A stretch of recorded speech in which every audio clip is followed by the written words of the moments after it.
All right, welcome back to the second segment of the ABCs of CPD and CFD. We've got two new guests with us here today, and a great segment because we're going to be talking about police and what's going on with police and how they do and what they do. But first, we've got Amanda Ford, the Assistant Director over at the Safety Department. I'd like to welcome you to the program. Thank you. And you're going to be talking about the Coalition for Nonviolence Columbus, so we're going to talk some more about that. And then the other part of the dynamic trio, co-host, their Deputy Chief Jeff Blackwell. I'd like to welcome you to the program and getting here promptly and making it here. Glad to be for the here. Second segment. But first of all, we're going to talk about we actually went out, got out of from behind this desk, went out to the community, or actually out to the not to the firehouse because we were just there, but to the police academy, right, to talk to there's recruits that were there. But they were also going through some specialized training, some hazardous material training. And we wanted to, give you a glimpse of what they have to go through to get ready in case there's a hazardous material spill of some sort. So if we're going to go to that video and take a look at what we saw at the police academy just not so long ago with the new recruits. We are here at the police academy to witness how the recruits prepare to be successful on the streets.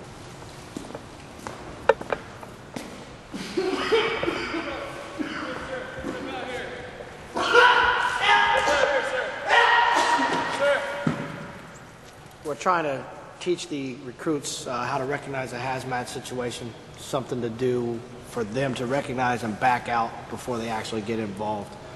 It's not always inducive for a police officer just to run in somewhere. So I'll make a noise, try to draw them in.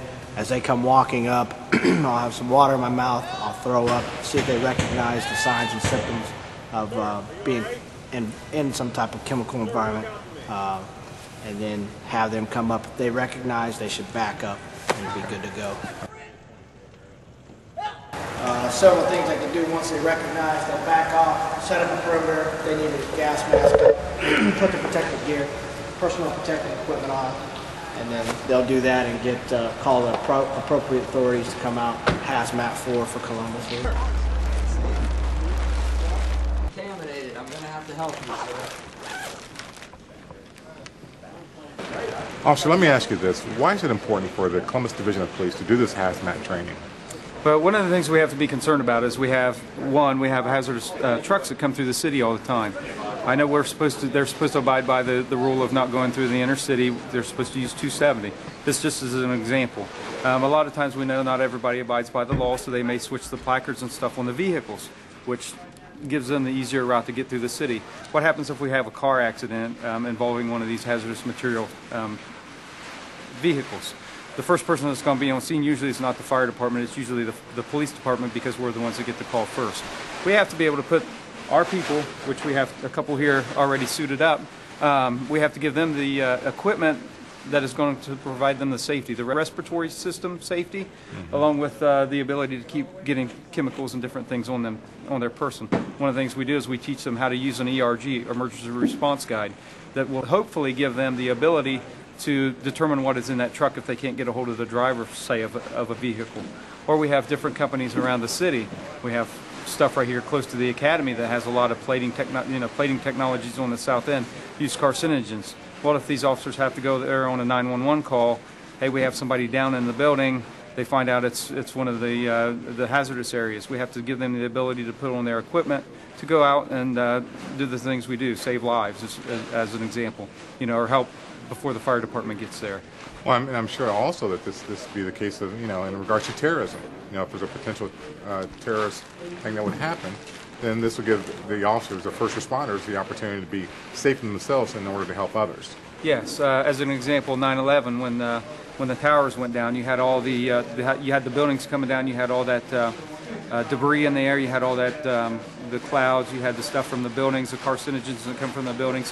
All those officers didn't have that ability sometimes to be able to put that stuff on right away to protect them from what they were breathing in when they were going into these buildings that were down, or doing recovery of personnel when you're moving all that stuff. You got the concrete dust, you got the stuff from the buildings. That's what some of this stuff's for, is to help protect from that as well. You know, not just stuff from a building that may have fallen, but some sort of a weapon of mass destruction, some sort of an actual war-type chemical. Do the officers then carry this equipment then with them all the time that they're on the streets? Yes, they do. Once they go through the awareness and then they go through the operations level, which is what they're doing right now, that is carried with them in their cruiser on a daily basis. Oh, man, you know, Chief Blackwell, now we're in the domestic violence room. Right. And this is a room that one of the many rooms that you have here at the Police Academy that you do particular scenarios in. And I see couches and TVs and all. Why all the detail in these rooms? Well, our goal is to make the training as realistic as possible, and therefore we create an apartment-like scenario. So when our recruit officers come in and they engage a couple that may be fighting or brother, sister that may be engaged in some type of altercation, the environment is likely one that they'll see on the street. You're going to have a sofa and a TV on. You may have the stereo on that's very loud. And so with all of that noise, the officers have to come in and immediately gain control of the situation so that they can help it. Wow, so you talk about gaining control of a situation. Right. And we have couches here like this. So let's say, you know, you're the officer coming in. Right. And you got to have a person sitting on the couch just lounging as you come in. So. Right. And then the officers, if they were to come in, the first thing that they would see would be a large male subject on the sofa. Now, you may or may not be involved in anything that's inappropriate, but from an officer's safety standpoint, we have got to at least check you out and control you. And the first thing that I would want to do is to see your hands. You have pillows there. See, you just came up with the remote control. Obviously, you're watching TV, but I don't know what's behind your left hand or what's in that cushion. And possibly the person sitting down could have a gun and or remote that could resemble a gun. What we're trying to get into the recruit officer's mind is that these people are at home. So they're allowed to have many times these weapons at home. It's not against the law, but what would be against the law would be for that person to pull that firearm out in the presence or on an officer. Okay, so what we want to do is separate the person from that firearm. So if we know that there's a likelihood that that firearm may be here under the cushion, or maybe instead of the remote you had it under the pillow, I'd ask that you get up and maybe sit here at the table so that I can just watch you in a more sterile environment where I can see all the way around you. And then my cover officer, my partner officer, would be checking out the rest of the apartment to make sure that we were safe. We got to make the scenario safe before we can help you through whatever dilemma you're faced with. So these scenario rooms are all in officer safety. Tremendous benefit to officer safety. When I went through the academy, we just kind of stood up and role played. We didn't have props. We didn't have noise, stereos.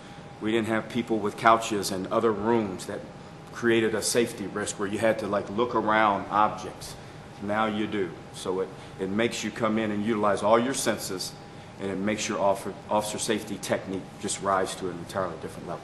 Excellent. #1 police academy in the country. All right. No doubt about it. Okay. You know, that's exactly what I was thinking, you know, when it says #1 police academy. I was going to ask you, this one's, fairly new within the last, 10 years? I think this one was built. So it's state of the art. It's got all the bells and whistles that police recruits need. Right. But the secret sauce is the people. It's not the facility, Director. It's the people out there. And we have the #1 cadre of Columbus police officers that teach our officers, I believe, in the United States. So, I mean, that's what makes the Columbus Police Academy special, is the people. Well, speaking of the people and the academy staff, we just had shown a couple things there that go on there at the academy. What else goes on there that really affects and impacts a police officer's, day-to-day activity out on the streets after they get out? Well, I mean, they go through all the classes where they learn the knowledge that they need, but they also go through defensive tactics training, which you've been through and I've been through, and it essentially teaches us those physical confrontation survival skills so that the officers are prepared when they get into those physical confrontations that a lot of people out there may not believe happen. We still have a lot of people that believe that when the police show up, that everyone just behaves. Well, and that's amazing, because I would think, with the evolution of all the MMA fighting and all those different types of grapplings that go on, You know, and you see that in the prisons and what have you, that they're training these things. You know, they're training. So even more reason for to understand and while as an officer, the potential of the persons that you're going to be coming up against. Right. And Sergeant Bruce started it, and Sergeant Weekly has taken the lead over there at the DTU unit, and it, to me, is one of the most essential units that we have for training. The MMA people in general that have a proclivity, if you will, to fight more frequently and to fight more aggressively. Our officers have to be prepared for that because Joe Smith used to always say in our ABCs training that even if no one else is armed, we bring the gun to the fight. And so if an officer is compromised physically, his or her weapon can be taken and used against them. So obviously we would not want that scenario to play out. So we have to be mindful of being physically fit, physically strong, and having the tactics necessary to survive those encounters. Now we just had a class that just completed their classroom, and they go on to the on-the-job training, right, so to say. Field training. Field training. So explain to our viewing audience, first of all, how long is the training academy that they're in there? And then also another question along with that, because people, do you live at the training academy or do you go home? And then in addition to that, how long is the training academy plus the field training that you do after the academy? Well, you don't live there. Like the Ohio Highway Patrol requires that they stay on site. Our recruits are allowed to go home, and they quite frankly probably need to go home at the end of the day. They're probably beaten up and tired, and like Director Ford is tired right now. But the FTO period, once they graduate, is 3 periods, 5 weeks each, where they're out there with a senior, seasoned veteran officer, if you will, teaching them how to apply what they've learned in the academy to the real world. And they're graded and observed throughout that period. And once they're released, if they do an acceptable job, then they're almost at that cusp of being on 1 year, and where they have their probationary period is over. But they become a full-fledged, if you will, officer at the culmination of their FTO period. Right. So then what do they expect? Are they, after that 1 year and they've gone through their training, are they just cut loose and now they're in a one-officer car and, absolutely, you know, and they're doing the job? Absolutely. That's got to be Director, one of the things I told the recruits on Thursday before they graduated, I had a conversation with a couple of them, and that is, and I'm sure you remember this, day one, you can be faced with a life or death scenario the first run out of the substation. You never know. When the bell rings and that high-profile run goes out, that shooting or that stabbing or whatever, you have got to respond. You cannot turn to your training officer and say, I'm just a recruit and I've only been on the street 1 day. Tell me what to do. We expect you to be able to react appropriately on day one. And that's the focus of our training, right? Because anybody else on the street, you know, you're a seasoned officer out there. Even though you just got out of the academy, right, they expect the same out of you, that's right, as they would any other officer. They look young like I do, but aside from that... Well, I'm not so sure about that, but go ahead. So some people may recognize them as being young just based on their physical appearance, but the uniform is exactly the same. The badge number may be a little higher. Most people may not recognize that, but they're a Columbus police officer, and the citizens expect, and we expect, that they, you know, respond accordingly. Exactly. Well, and speaking of responding to community, you know, I want to switch gears here a little bit and talk with the Assistant Director Amanda Ford with Safety about, you know, the Coalition for a Nonviolent Columbus. First of all, could you explain to our viewing audience, first, if they've never even heard of the Coalition for a Nonviolent Columbus, what is it and is it meant to do? Because I know it's just through its first year. So yeah, what is it and what is it meant to do? The coalition was created in late 2010 by Mayor Coleman as part of his initiative to address violence. As we know, our homicide numbers were up in 2010, so he was looking for a way to help reduce that number. So he created the Coalition for Nonviolent Columbus, he created apps, so there were several programs that went into play. The coalition started in early 2011, and it is made up of 25 voting members, so to say, and those are individuals who are community leaders. So we have 4 from the north part of town, 4 from the west, east, south, and then we have some representing the faith-based community and then some service agencies. So we have 25 voting members who kind of look to get people more engaged in caring about their community as far as reducing violence, just neighborhood cleanups in general. So we want them to be more engaged, but we also want them to assist in implementation of neighborhood seed grants. So the mayor had put some money in public safety's budget to help fund this coalition so that we could provide community grants. Excellent. So you talk about, very interesting, about the community grants. Mm-hmm.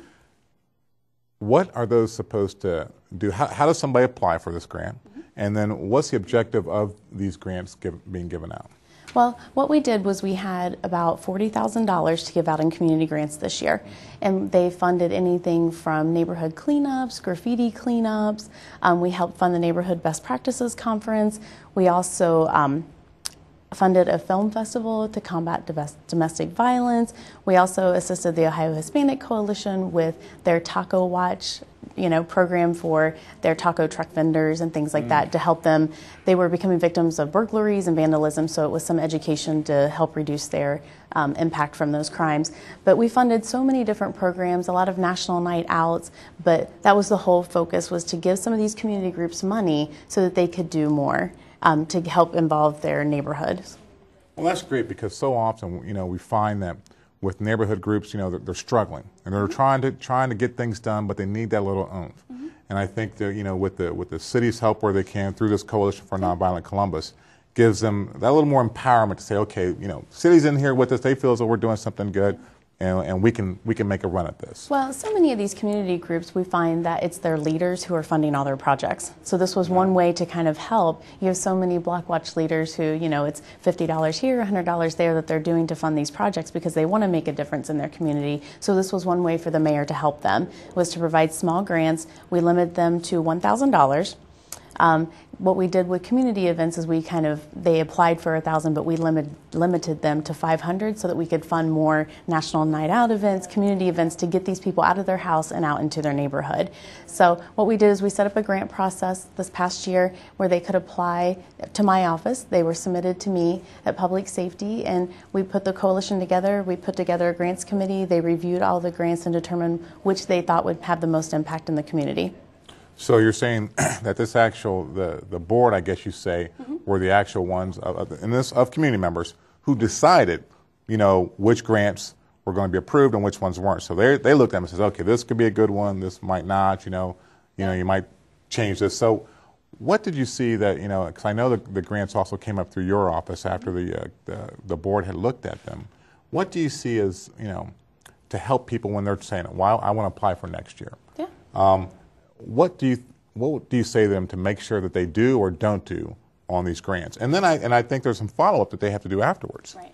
That's what the most important thing they can do when they're writing their grant application is to truly keep it neighborhood focused and how it's going to impact crime. A lot of groups wanted to do, whether it be a school supply drive, things like that, all very important, but this is truly a nonviolent coalition. So our goal is to reduce crime, reduce violence, focus on our youth who are most at risk. So that's what I truly want to encourage them to include, that criminal component to their grant application, and be very thorough. I know a lot of small community groups are not used to writing grants, so it may be a little more difficult for them, but it's very important to be accurate in what you're writing, to know your neighborhood, and try to figure out how it will truly impact your area and impact the people that are affected by the grant. So I always encourage them to be, as thorough as possible, whether your grant application is 5 pages long or 10 pages long. I just want it to be very thorough and have a good understanding of what you're trying to accomplish with the grant. And then the back piece of that is, once the grant is completed, that follow-up. We are a government agency. We have an accountability with tax dollars, so we want to make sure that these community groups are completing their final report forms so that we can give an annual report back to the mayor and show him the great things that we were able to do. Exactly. So we're not just throwing money out there saying, listen, here's what you applied to do, and we want to make sure that was done. Right. And then you have to make sure that you are able to cross the T's and dot the I's on the report. That's at the end of the year. The follow-up is probably one of the most important pieces of that, because we need to be able to say as a city that this coalition, it's working, that the seed grants are going towards good projects in the community, and that they're working. But most importantly, when it comes back to accountability on our end, making sure that these groups are following through on what they say they're going to. And a great thing too, I see from this is that, with great follow-up, going into next year, you say, hey, you know what, this one really worked, it grew. It made a difference, made a great impact in the community. Right. Let's fund this one again. Yeah. Or vice versa. Exactly, yeah. And that ability to submit that final report will have an impact on next year, whether you're eligible for funding or not. Currently it is in our budget to fund the program again next year. We were very fortunate this year that we were able to get an additional $20,000 in donations from Easton and the Limited. Wow. So we were very fortunate this year that, we had some very big donations come in for the coalition.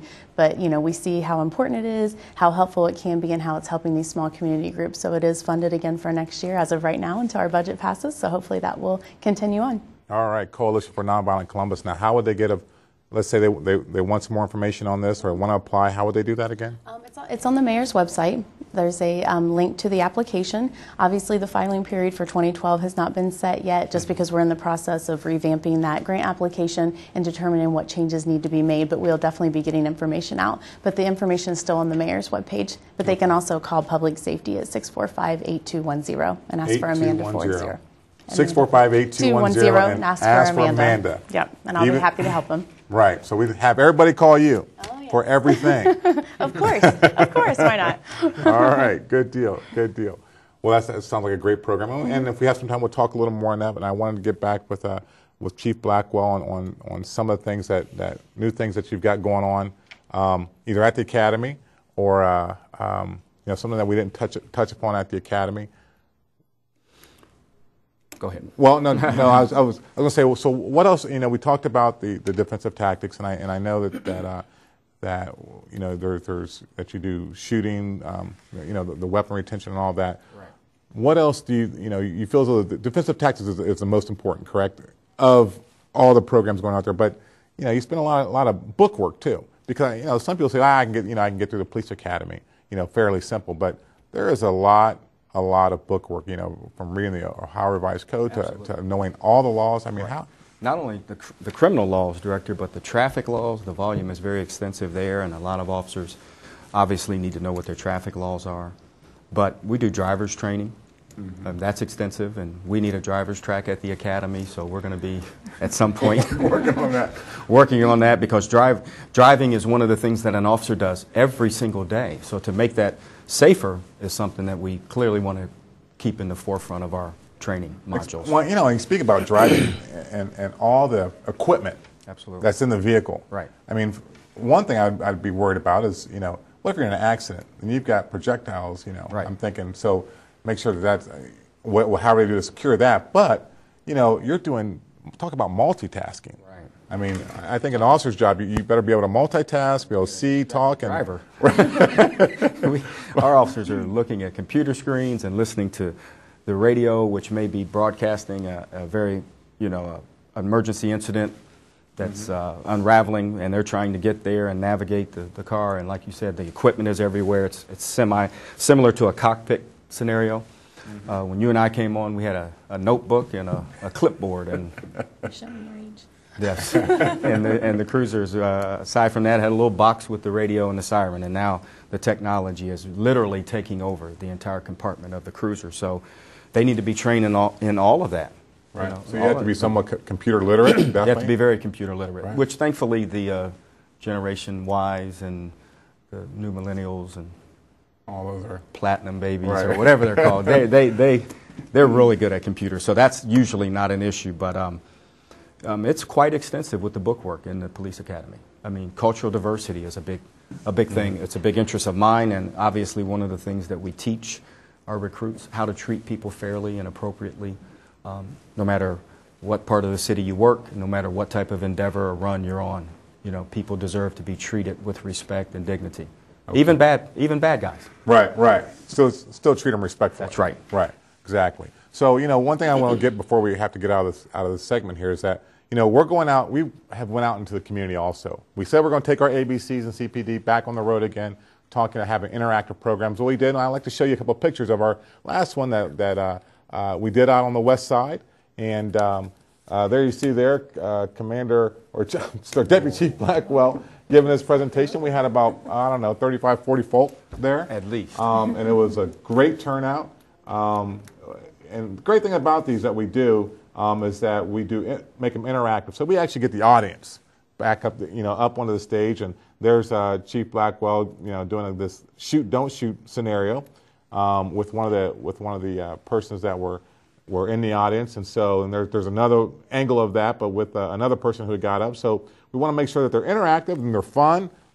We have both police and fire out there, and as you'll see here after a little bit, there's also SWAT. And matter of fact, that was the bike crew, or not the bike. Community Crime Patrol. Community Crime Patrol showed up, and they wanted to be a part of it and get some information. Now we also youth. We got to make sure we have youth involved. So those some of the youth that were there and wanted to get dressed up and take some pictures there, but also be able to handle that big. That thing was with SWAT, where you could bust down the doors. Right, the ram. The ramp, Very heavy. And that's a SWAT officer. Who's that? Officer Dredrick Lane from SWAT was gracious enough to come out and give a demonstration on the special weapons and tactics, and the kids really enjoyed that aspect of the presentation. Great. So you'd like to get them involved, and here's one with fire. Right. You even get dressed up in the fire uniform. We have a person a young lady who wanted to see how heavy it was, and almost sometimes refine. You get that claustrophobia when getting in all the equipment. And as you'll see here in the next couple of pictures, you actually had to do the walk, and then as if you're searching for somebody, get down your hands and knees to be able to do that. So once again, part of our interactivity, with our ABCs of CPD when we go on the road. So make sure, if you want to be a part of the ABCs of CPD and CFD and want to have us come out to the community, to your community block watch, civic association, area commission, even businesses, we'll be more than happy to come out to do that presentation so that you better understand why police and fire do what they do. I know we're running out of time, and that's important. It is very important. It's very important, and that's why we started it. You and I and Lieutenant Dave Sawyer several years ago was to let people know what goes through an officer's mind and why he or she behaves a certain way at that situation, so that people can see it may not be misconduct. The officer that raises his or her voice is not screaming at you. They're giving command tones for a reason. Things like that. And once you educate the public as to what really happens and the Hollywood effect of policing, and they see that big difference, I think it helps us get along with our community members that much better. Yeah, that was a big point with the conversation that was being had at this particular event, because they're always thinking about the Hollywood, right, and not here's the real deal. Why can't you shoot him in the leg? We right, did that at every ABC. Exactly. Why can't you shoot him in the arm? Yeah. Well, this is this is why we're doing that. Right. So what we want to do is make sure that we have a chance to get more people out there and involved and be a part of that program. Have us out. All you gotta do is call us. You can call my office at 645-1993. That's 645-1993. Ask for me, and we'll make sure when we get out to your community to be a part of the ABCs of CPD and CFD interactive portion of this. So got to wrap it up here. Thank you so much, Amanda, from the Coalition for Nonviolent Columbus, Assistant Director with the Safety Department's office, Chief, and make sure that you come to our event, this Community Relations Commission event, the Martin Luther King celebrations, the art exhibit in January, the oratorical contest also January 15th, the MLK Marching Program. We need a lot of youth and a lot of people out there on January 17th. I believe that's the 16th, actually on Monday, the 16th with that event, celebrating Martin Luther King's birthday at City Hall at 4 p.m. And then the Civil Rights Historical Heritage Tour, April 10th through the 14th. You've got to be a part of that. Give our office a call for more information on any of those Martin Luther King celebrations at 645-1993. That's 645-1993. On behalf of us here at the CTV and the ABCs of CPD, like to thank you for being a part of our program, and have a great week and take care.